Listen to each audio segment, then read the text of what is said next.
Good morning, guys. So I feel like it's been a really long time since I spoke to the camera. I recently just posted that cruelty-free video, but I actually filmed that before we went away on holiday, so I haven't done anything since we went away on holiday. So now I am back, and I thought this morning that it seems kind of mad to me because I figure I put it in pretty much every single one of my videos, every single one of my what I eat in a days, and I kind of show how I make it. I do on my Instagram as well, sometimes I post it, but people still ask me exactly how I make my green smoothies, so I thought today I would just really quickly run you through it. It's not exactly going to be a recipe because I do it differently kind of every time, but there is a pretty basic way that I make it, a sort of ratio that I put the stuff in, so that's what I'm going to do this morning. So let's do it. So the first thing that I always do is pack the blender full of spinach, like really full. I put a lot of spinach in, that's why my smoothies are so green, and don't worry about it, you really can't taste it, and I will show you what I do to balance out the spinach now. So if I just flip this around, this is my nice little Vitamix. So I'm going to show you. I put in pretty much the whole blender full. So this bag is 260 grams of spinach. It wasn't quite full, but it was almost full. So I've got probably a good 200 grams of spinach in there. So that's the whole big Vitamix container. So once I've got my spinach in the blender, generally I blend it with the liquid to make it really smooth before I add anything else in, but I also will put at this point my sweetener in. So I use dates to sweeten my smoothie, not many. Usually I just use one, but it kind of depends. Sometimes you'll get spinach that's really bitter, and if it is that kind of bitter spinach, you probably want to put in 2 dates because that just balances it out, so it's not really, you can't taste the spinach at the end. So this one that I have is actually young spinach, so it's not bitter, it's quite inoffensive. So I'm just going to put the 1 day in. I'm going to throw in some almond milk. I'll show you about how much I use. This kind of changes on a daily basis. Sometimes I want a thicker smoothie, sometimes I want a thinner one. So go figure, I just put more in when I want a more liquid one, less in when I want a less liquid one. And sometimes I will do a bit of almond milk and a bit of water. It just depends how I'm feeling, what I'm feeling like, but I will show you now how I do it. So actually, before I show you the liquid part, I just wanted to show you, I'm sure you all know this, but if you don't, when you're going to put dates into anything, or just eat them in general, you want to half them first. Now obviously when you're going to put it in the blender, you obviously need to half it because you need to take out this pit on the inside. So take that out, chuck it away, and then you're going to throw it in your blender. But I also just wanted to say, if you are someone who likes to snack on dates or eat dates, if you don't know this, you should know it. So if you're going to eat dates, you always want to take that pip out first. You want to split them in half before, so you don't want to just get the date and eat into it straight away, because especially with organic dates, you'll notice that sometimes you get the occasional one that tastes really awful, and you'll know this before you eat it if you half it, because you should half it, look inside, and if it has any of these kind of black, it's like black ashy almost thing. When you open it, it almost puffs out with this black smoke. And basically it is bug poop as far as I'm aware, so you really don't want to eat it. So make sure every time you're going to eat a date, you half it first, don't just bite into it, because if it does have that stuff inside, which it quite often does to be honest, you do not want to eat that because it tastes foul. Anyway, on that note, let's get back to something that tastes delicious, shall we? So I've got my spinach and my date in there. I'm now going to throw in my liquid, which is gonna be almond milk, but more specifically this one. It's Root Health Almond Drink. It is the best one by miles. It tastes amazing. If you think you don't like almond milk but you haven't tried this one, try it because it's just the best. So I'm just basically going to pour it in. Well, that's what's in this one. So it comes up to here in the blender. I know that doesn't look like a lot, but I will blend it up and then we'll see where we're at. So the awesome thing about Vitamix blenders is they have this plunger stick, so you can push down into the blender and make everything super smooth. If you don't have one, it doesn't matter, but it'll just change the consistency of your smoothie. I know these are super expensive. I think mine is worth its weight in gold because I use it every single day, and I have done for the last, I don't know, 5-6 years. So I think it's worth the investment, but if you don't have one, it doesn't matter. Just try and blend it up till it's as smooth as you can get it. So just gonna flick this on and let's go.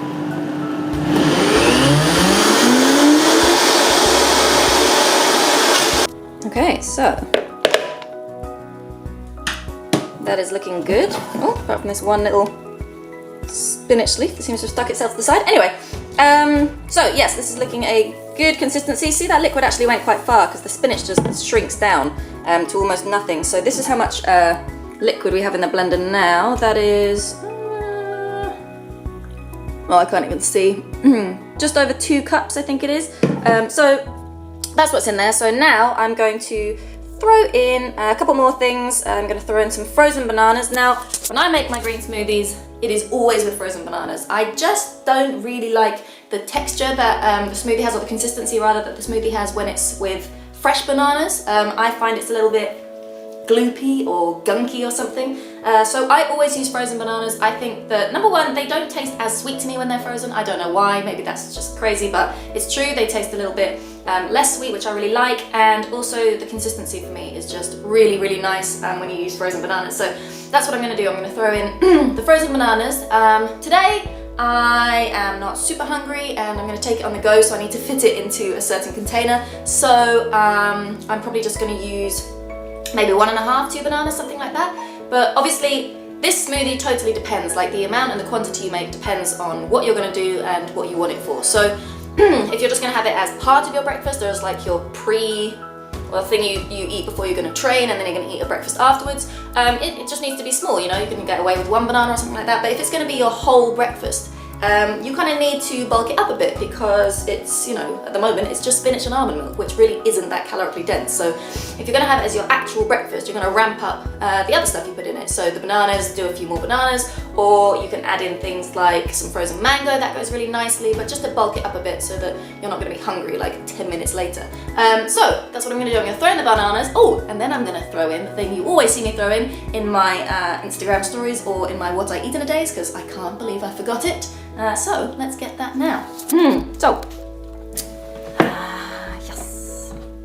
I'm gonna do, ooh, focus, some Madagascar bourbon vanilla bean paste. This stuff is the shit. It's awesome. I love it. I put it in practically everything. It goes in my porridge. It goes in my green smoothies. It goes in everything. I just eyeball this one, maybe like a little drip. So that's like a tiny bit, that's not even really 1/4 teaspoon.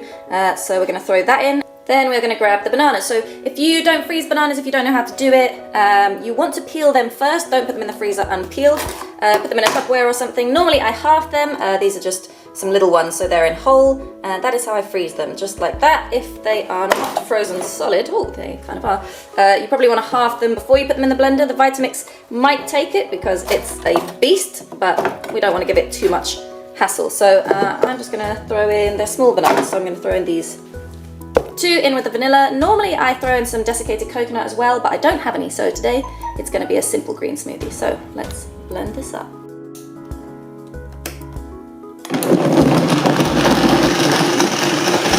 Okay, so it's all blended up now. This is the consistency we're at. It's actually quite liquid. Sometimes I like them thick, but I don't know, maybe it's good like this. Let's just see, shall we? Ooh, taste test. Now, if you guys don't taste your smoothies off the Tampa stick, then you're lying, because you must all do that. That's pretty much what it's for. So actually that tastes really good. It doesn't taste too sweet. I might add in another half banana and blend it up, but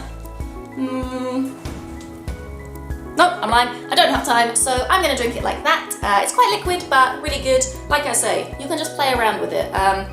Bananas go really well. The banana spinach smoothie goes really well with frozen mango, so you can try it with that. If you're gonna throw berries in, strawberries especially do this, but strawberries, blueberries, things like that, just be aware that you will not have a nice green color anymore. When you mix berries, strawberries, raspberries, blueberries in with the spinach, it will go a murky brown color, not unlike these soup bowls. That's pretty much the color you're gonna end up with. It'll still taste delicious, but if you want it to look vibrant and fresh and green, then you've kind of got to keep it with just the spinach and bananas, or like I say, you can throw some mango in because that's not going to change the color too much. You could probably throw some pineapple in, that would taste really nice and also not change the color too much. But if you're not bothered about the color, then you can throw in whatever the heck you want. Like I said, I would have put some coconut in there because that goes really nicely, but I don't have any. Some people like to throw in things like cinnamon, some people like to put a spoonful of nut butter in there to make it stick to your ribs a bit more and also just give it a different flavour profile. There's 1,000,001 things you can do with smoothies, and I'm going to do a video soon, like a vegan breakfast video, and I'm going to include loads of different smoothie variations, but I thought just for this one I would give you the one simple one that I do all the time that people ask me about, so there you go, green smoothie done.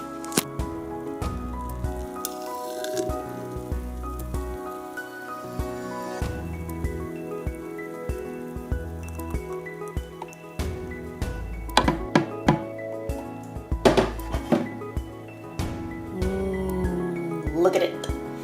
Now, I just want to finish this video off by saying that if you haven't had a green smoothie before, I know it looks horrendous and you just think it's some weird like Instagram trend that only the clean eating weird orthorexic people do, but please make it because it's actually really tasty. You can't taste the greens, it's super delicious, it's super fresh and really nice and clean tasting in the morning, or at any time, but I tend to drink mine in the morning.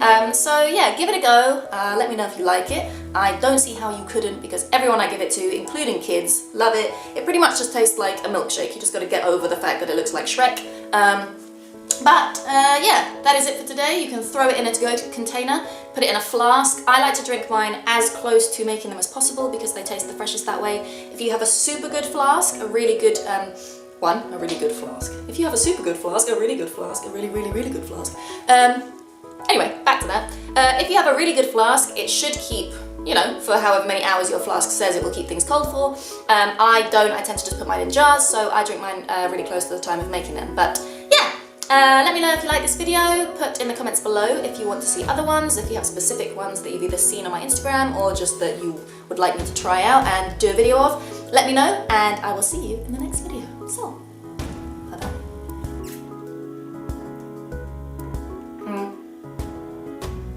It's just so good every time. Every time it's amazing. So try it, do it for me. So I know I signed off already, but I wanted to add in one really last thing, one important thing. I know, I never shut up, but this actually is an important one, I think. When you're drinking juices and smoothies, you'll have seen when I just tried my juice or my smoothie there that you really want to chew your juices. I know that sounds a bit weird, but you want to take a little sip and then you want to swish it around your mouth and chew it. Basically, it just gets your body ready for, if you just neck it, your body doesn't really know what to do with it. But if you chew your smoothie and swish it around your mouth, then your digestive enzymes all get flowing. They know that food is approaching and they work much better for digestion that way. You don't just want to neck your smoothie, you want to drink it slow, you want to sip on it, you want to chew it as if it was a meal. So I'm just going to leave you with that one. So just make sure you chew your smoothies, kids.